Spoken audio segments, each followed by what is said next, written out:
Hey guys, MA Fish Guy here, doing a video on breeding the German blue rams. This is a viewer request. I have quite a few of these guys in the tank. Right there's my female. She has a nice pink belly. One of my boys is right there.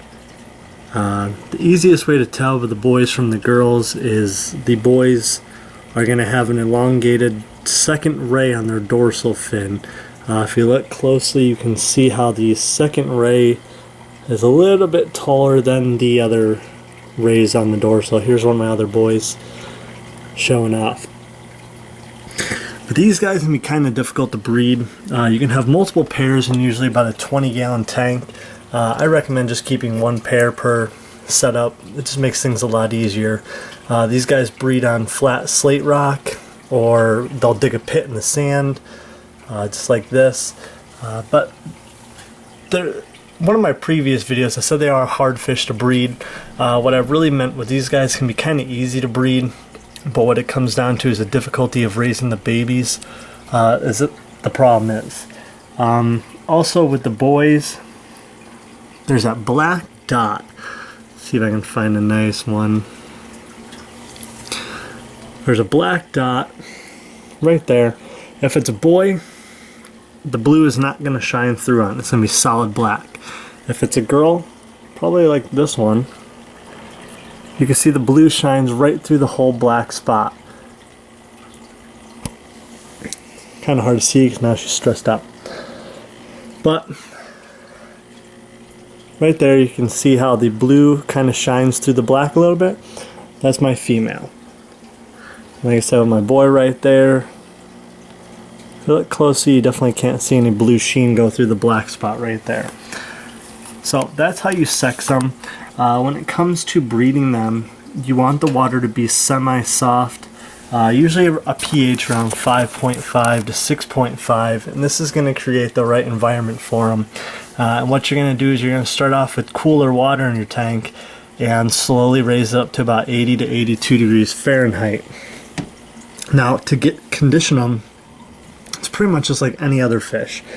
You want to do feedings 3 to 4 times a day and do it frozen food or live food. Live food is definitely going to be the best to get them into the mood, but if you only have frozen available to you, then definitely use that. It's a lot better than the flake foods or pellet foods. Usually after about a week or so, they'll start to breed. Now if you don't have a designated pair or you have a bunch of juveniles to select from, usually 10 to 12 in a tank is usually the best way to do it, and let them naturally select their pairs together.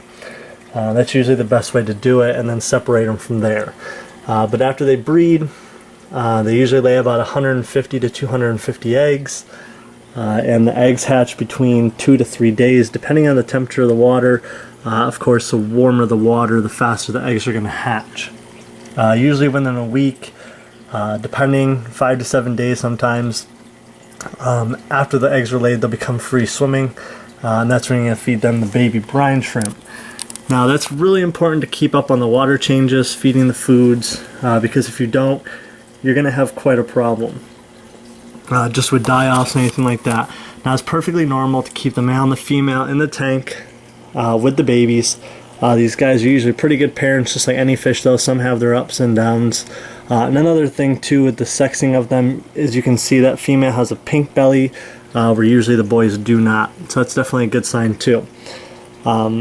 So yeah, keep these pairs in a separate tank, condition them on frozen or live food, 150 to 250 eggs, sometimes more, sometimes less, depending on the batches. And yeah, just like I said, the hardest part is raising the fry. Just do water changes like crazy, and feed frozen food and live food. If you can get baby brine shrimp, that's the best thing to feed them. Like I said, the parents are pretty good. Usually within a couple of weeks you can take the babies out, and they're usually pretty good on their own. So if you have any questions, comments, concerns about breeding the German blue ram, just let me know. And also, these guys usually sexually mature within 4 to 5 months. And the babies are pretty fast growing just because they only live a few years. So, I hope this helps. Thanks for the viewer request. Keep them coming. I'm happy to do them, glad to do them. There's my boy, so I can get a good angle on him. So, Hope that helps. Thanks for watching. Subscribe to the channel.